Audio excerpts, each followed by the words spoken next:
Olá, meus alunos, como estão todos vocês? Vamos para mais uma aula de arte? Então preste atenção aí na explicação do PowerPoint e depois faça a atividade proposta. Vamos lá? Nesta aula vamos tratar de literatura de cordel. Continuando aí com o tema literatura popular brasileira, né? Nós já vimos contos, já vimos parlendas, hoje é literatura de cordel. Já conhece literatura de cordel? Já ouviu alguma? É bem interessante, né? Rimado, bem divertido, conta-se muitas histórias, né? Então, o que é literatura de cordel? No Brasil também é conhecido como folheto, literatura popular em verso ou simplesmente cordel. É um gênero literário popular, escrito geralmente na forma rimada. Ela tem origem em relatos orais e depois que foram impressos em folhetos.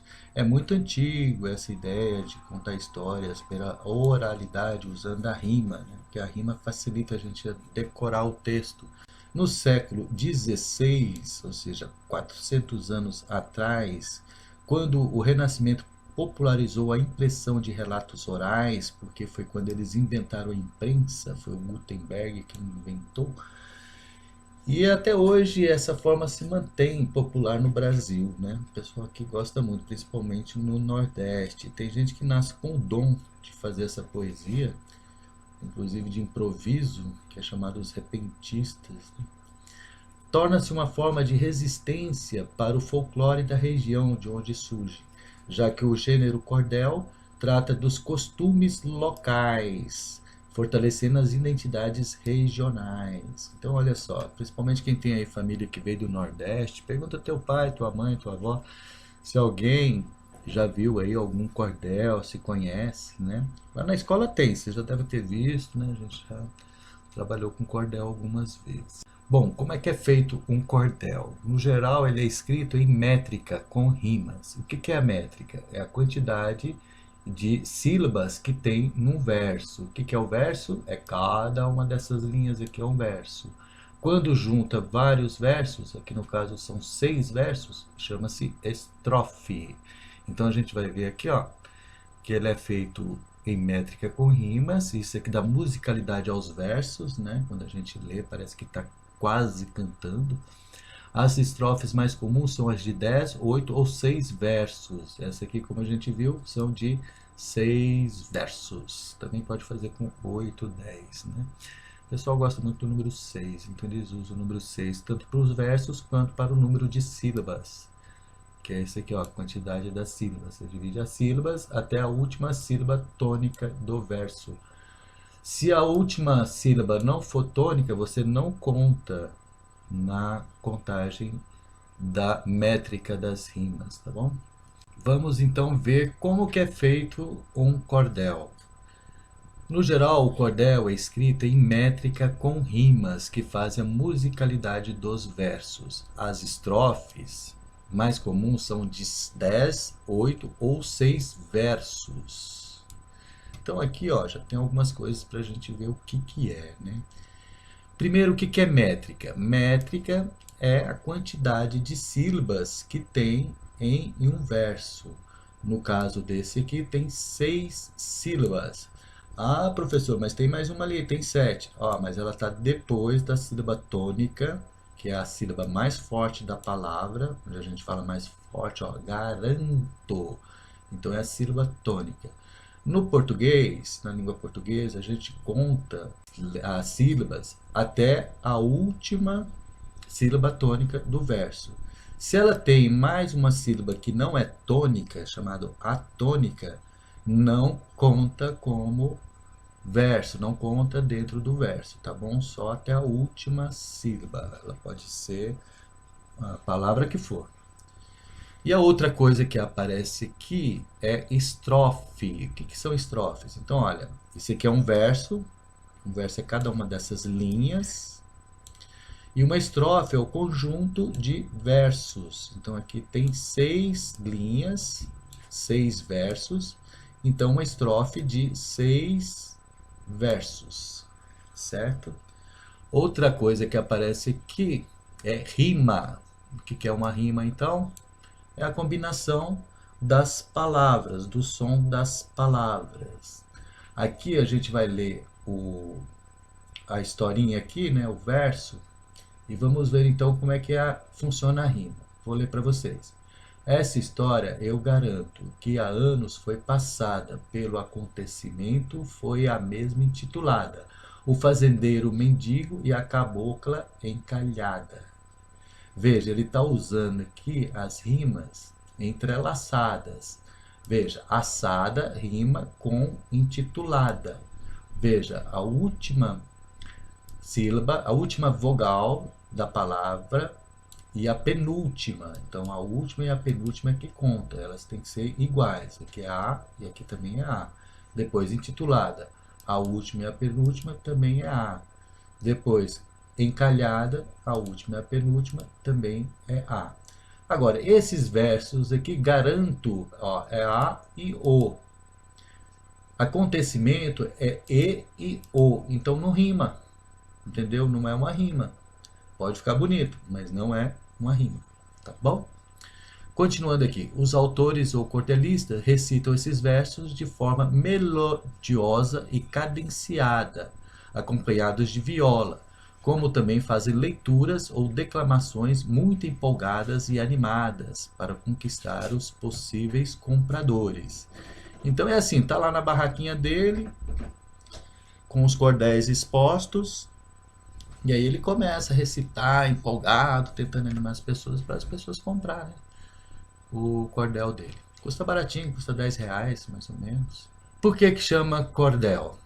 Olha por quê. Porque eles eram pendurados nas feiras livres, nas barraquinhas, por barbantes, cordéis, cordões, né, e pregadores de roupa, tá vendo? Tudo pregadinho. Então, ó, literatura de cordel, a literatura que é vendida, pendurada no cordel. Esse nome veio lá de Portugal, quando esse tipo de literatura veio aqui para o Brasil durante a colonização. Aqui no Brasil continuou sendo chamado de literatura de cordel, mas em alguns lugares ela pode aparecer ou não exposta nos barbantes, né? Às vezes aparece como um livrinho mesmo, banca de jornal, como eles mostram as revistas na banca de jornal, tá bom? Agora, o interessante do cordel é essa capa dele, ó. Vamos dar uma olhada aqui, ó, na capa do cordel. Essa capa do cordel é feita com uma técnica de artes visuais, de artes plásticas, né, que chama xilogravura. A palavra xilo significa madeira e gravura significa gravar, né, desenhar, pintar em alguma coisa. Então a xilogravura é uma gravura que você faz usando a madeira. De que forma, né? É um entalhe. Essa parte preta que a gente vê aqui nas imagens é a parte da madeira que ele deixou mais saliente. E ele recortou tudo em volta, ó, tudo que é branco, ele recortou, ele rebaixou com ferramentas, tipo facas, canivete, chama goivas, né? Com as ferramentas, e aí ele vai rebaixando essas partes aqui e fica saliente, que nem um carimbo. Já viu carimbo? Que nem carimbo. É um carimbo feito de madeira. Então, é chamado de xilogravura, que vai ser o tema da nossa próxima aula, que vai completar a literatura de cordel. Geralmente é feito a capa, né? A capa pode ser impressa, mas esse desenho é feito na xilogravura e impresso no papel. A madeira que é feita o desenho é chamado de matriz, porque você pode usar ela várias vezes. Você passa a tinta em cima dela, põe o papel em cima, tira o papel, já está impresso, né? E ele fica com essas características, ó, que aparecem os veios da madeira, que nem aqui o fundo que eu coloquei aqui para vocês terem essa ideia. Ó, fica com essas características, né? Com linguagem simples, os cordéis espalharam-se pelo Brasil por meio dos repentistas. Já ouviu falar? Repentista é o cara que faz a música ali de improviso na hora, tocando essa viola, né? São violeiros que cantavam as histórias escritas pelos poetas de bancada, ou seja, os cordelistas. Nome esse atribuído aos atores de cordéis que manufaturavam suas próprias publicações. Então, um dos nomes de quem faz cordel é poeta de bancada, tá bom? Aqui, ó, vamos conhecer alguns cordelistas do Brasil, né? Dizem que tem mais de 4.000 aí pelo Brasil afora. Esses aqui são alguns dos mais conhecidos, né? Apolônio Alves dos Santos, o cego Aderaldo, por exemplo, esse aqui é cego mesmo, toca viola, canta. Cuica de Santo Amaro, Guaipuã Vieira, o Firmino Teixeira, o João Ferreira, o João Martins de Ataíde, esse aqui é considerado um dos melhores, né? O Manuel Monteiro, o Leandro Gomes de Barros, o José Alves Sobrinho, o Romero do Rego, Patativa do Assaré, esse aqui é muito famoso, o nome verdadeiro dele é Antônio Gonçalves da Silva. Pesquisei o Patativa do Assaré, que ele tem bastante música também, né? Muita gente gravou música desse Patativa do Assaré. O Theo de Azevedo, o Gonçalo Ferreira da Silva, o João de Cristo Reis. São vários, tem vários, né? Conheço muita gente que faz. Por exemplo, o meu sogro, diz minha mulher que ele faz. Diz que agora não lembra muito, mas que ele mandava bem nos versos, né? Ele é nordestino, manda bem nos versos. Olha só, aqui é a atividade de artes. Atividade muito simples, você vai fazer um desenho bem bonito, inspirado nas imagens que vimos ilustrando os cordéis e vídeos. Observe quais são os temas, né, usados, geralmente são temas simples, do povo, a feira, as coisas que o povo usa. A forma como são representados os personagens, né, o corpo, a gente está estudando o corpo na arte, né? Então observa como que é o corpo desses personagens aí no entalhe da xilogravura. Qual que é o cenário, quando tem um cenário, né? E a simplicidade dos traços. Então é muito legal isso porque é uma arte muito simples. Você pode fazer em preto e branco ou em colorido. Envie a atividade pelo Classroom ou pelo meu WhatsApp, que você já sabe qual é o número, né? Vamos aproveitar para ver um vídeo sobre literatura de cordel. E um outro vídeo que é um cordel animado.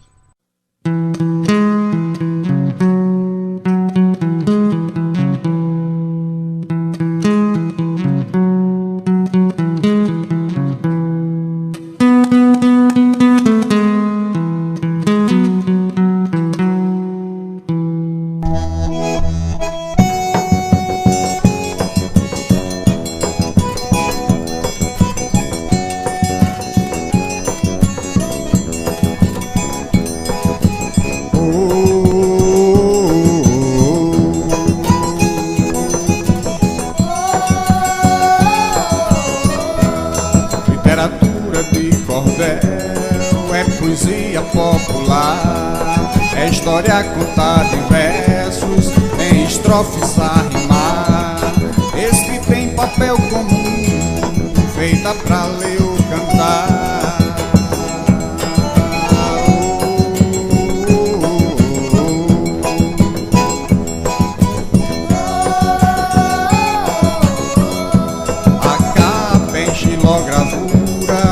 Trabalho de artesão que esculpe em madeira um desenho com punção, preparando a matriz pra fazer reprodução.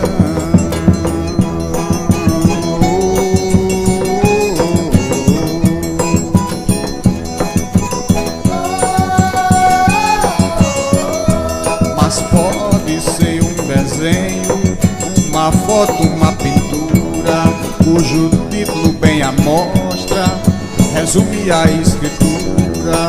É uma bela tradição que exprime nossa cultura.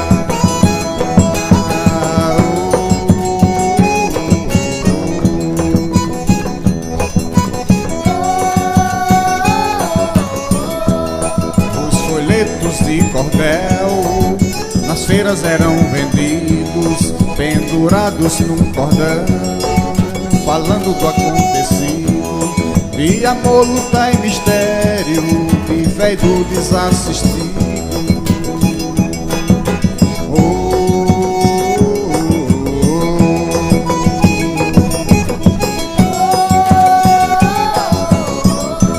A minha literatura de cordel é reflexão sobre a questão social e orienta o cidadão a valorizar a cultura e também a educação.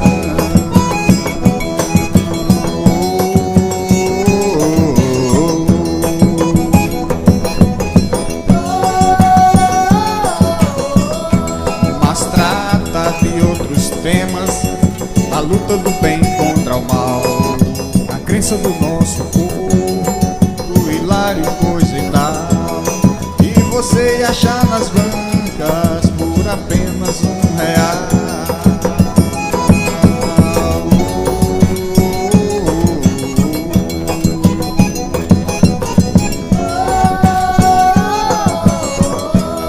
O cordel é uma expressão da autêntica poesia do povo da minha terra, que luta para que um dia acabe a fome e a miséria, haja paz e harmonia.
Há um contraste nesse texto da doçura que há no mel com o amargo profundo e intragável do fel, que se debruça nas linhas sedutoras do cordel.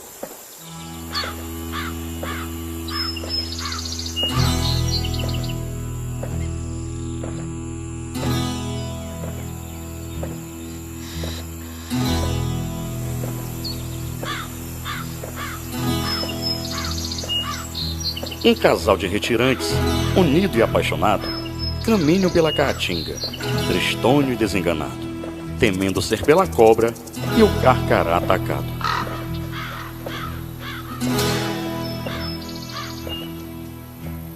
Sob o calor escaldante daquela terra esquecida e sentindo a ameaça da dupla vil e atrevida, assustado o casal pensa em tirar a própria vida.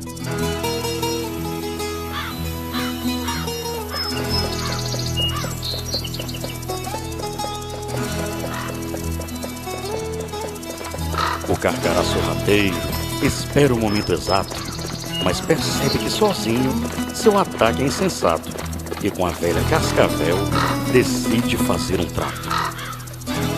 Disse então para Cascavel: tu vai picar o casal, depois disso eu dou um bote, o ataque será fatal, em recompensa eu jamais te causarei qualquer mal.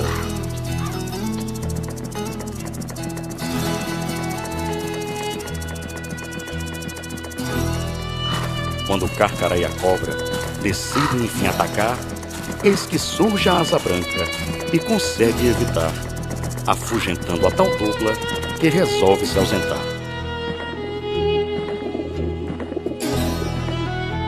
Depois disso, a asa branca disse a moça e o rapaz: sigam firme com esperança, não percam a fé jamais, e acreditem nos seus sonhos, pois quem crê sempre é capaz. O casal, ouvindo aquilo, decidiu seguir em frente, descortinando a caatinga sob o sol incandescente, carregando a esperança de um futuro diferente.